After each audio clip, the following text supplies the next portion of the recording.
Hi, I'm Mairlyn, and actually I'm Mairlyn Smith. I have two names. Hi, I'm Mairlyn Smith, and welcome back to My Left Frying Pan.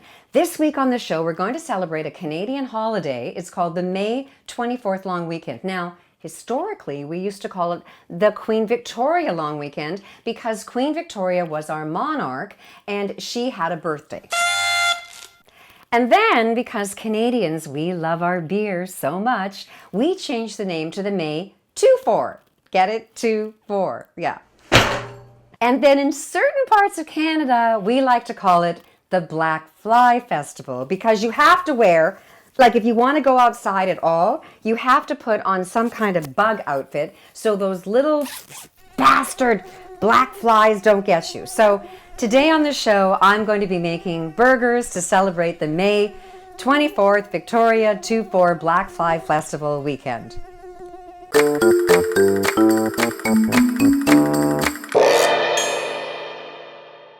This kick-ass burger was created for homegrown by fellow professional home economist Joyce Parslow, and I asked her to make me a really excellent burger. So she did a taste test with Cook Burgers. She had 3 different burgers. She had one with extra lean ground beef, one with lean ground beef, and one with medium ground beef. And 20 people who didn't know which was which all picked the one made with medium ground beef. Yes! And the reason why is that fat makes it juicy, but when you cook it on the barbecue, that fat melts and drips down, so you're reducing the fat by 1/3.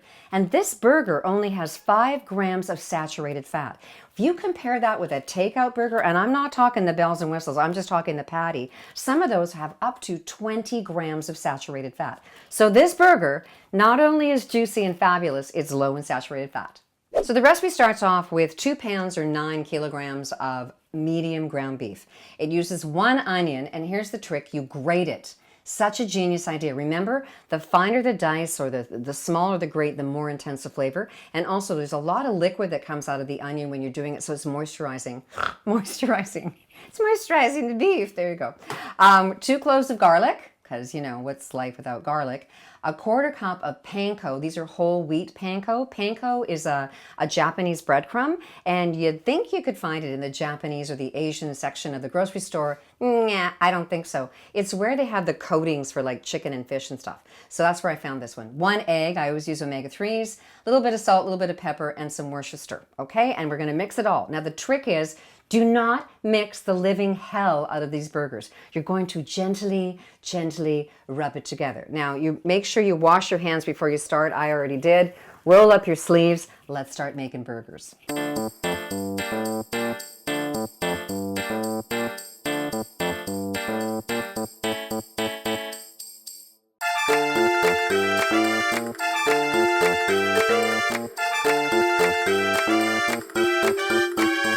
So when you've massaged it, kind of kneaded it a little bit, you know, very gently, I hope you were watching that, and there's going to be like little bits of onion and stuff there, then that's all you do, and now you got to wash your hands big time for the next step. The onion over here that I left, I'm going to put that, you know, in my bag that I keep for when I make broths and stock, so don't throw that out. You can only just grate so much. Washing my hands. Okay, so now you're going to make, hello.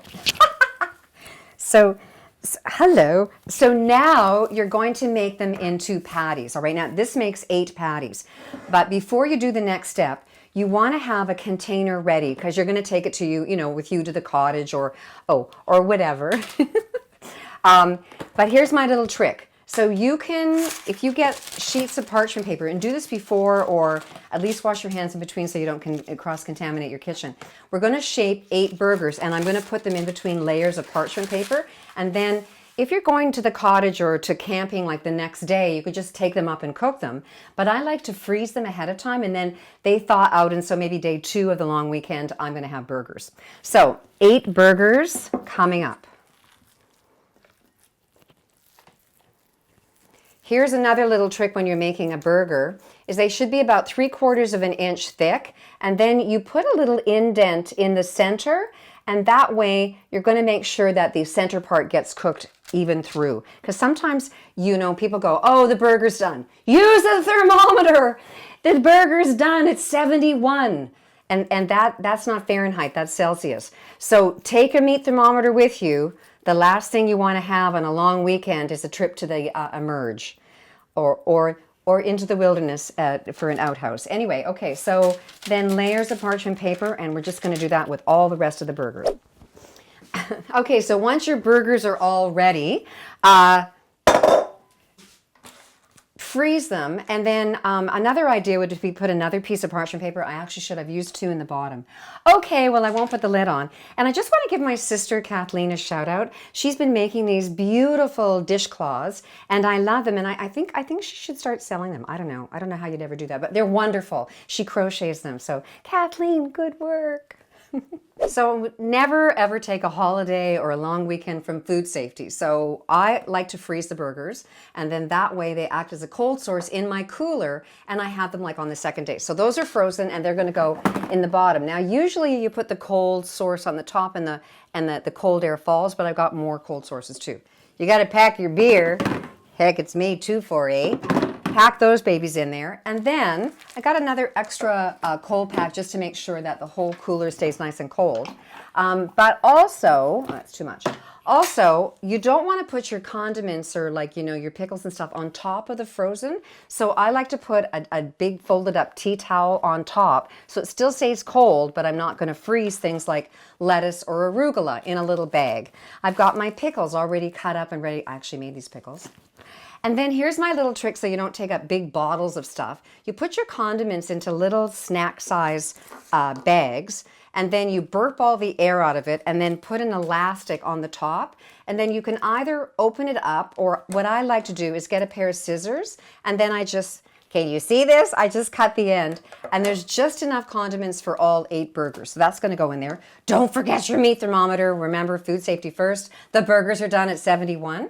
And I'm really loving this Heroes beer. It's a wonderful blonde lager, but the big thing is that it's a Canadian beer, yay, made right here in Ontario. So it's at like 400 LCBO stores. But the thing is that their profits, 10% of their profits go towards the first responders and to vets. And that's a win-win. You're doing a good thing and you're also drinking your beer. But the thing is that if you're going to really celebrate 2-4A, you need to have a beer. So here's to the May long weekend, whether it's Queen Victoria Day, whether it's the 2-4, or whether or not you're celebrating the Black Fly Season Festival. Have a good one. Peace, love, and fiber. Don't forget to click on my face over there for if you want to be a subscriber. And over there is my Mother's Day celebration with my wee son, my baby, who's 27. Don't forget the scissors. Oh, I forgot. Tomatoes. Don't be putting them in the cooler. But you can put your buns in. Put your buns in, got it? All right. Peace, love, and fiber. Here's to Heroes Beer. Cheers. Oh.